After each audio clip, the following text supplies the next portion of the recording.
In today's video, I'm going to teach you how to create a course in Skool Classroom.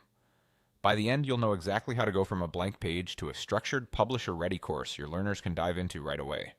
First, head to the Classroom tab inside your Skool workspace. This is your course hub. Look for the New Course button and click it to start building. You'll be prompted to add the course title, a clear description, and a cover image. Keep your title short and searchable so people instantly understand what they'll learn. In the description, set expectations. Outline the outcomes, who the course is for, and any prerequisites. For the cover image, choose something clean and on-brand. High contrast visuals with minimal text tend to look best and feel professional. Next, configure your access settings. You can keep the course open if you want immediate access for your audience. If pacing matters, choose drip so lessons unlock gradually over time, helping learners follow a guided path without skipping ahead. If your course is part of a paid offering, select paid to limit access to those who've purchased. Pick the setting that matches your goals and how you want learners to experience the material. Now it's time to structure your content using modules and lessons. Think of modules as folders or sections that group related topics, and lessons as the individual pages inside each module.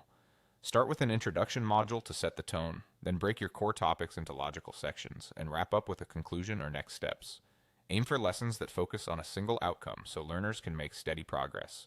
Inside each lesson, add the content that brings your teaching to life. Use text for summaries, key takeaways, and prompts. Embed videos for explanations and walkthroughs. Shorter segments are easier to digest and revisit.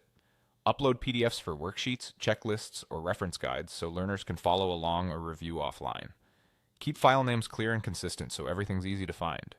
When your structure and content look good, save to publish your course. Saving makes it live with the access rules you set, and if you're using drip, lessons will appear on your schedule. You can always return to refine modules, update lessons, or swap media as your course evolves.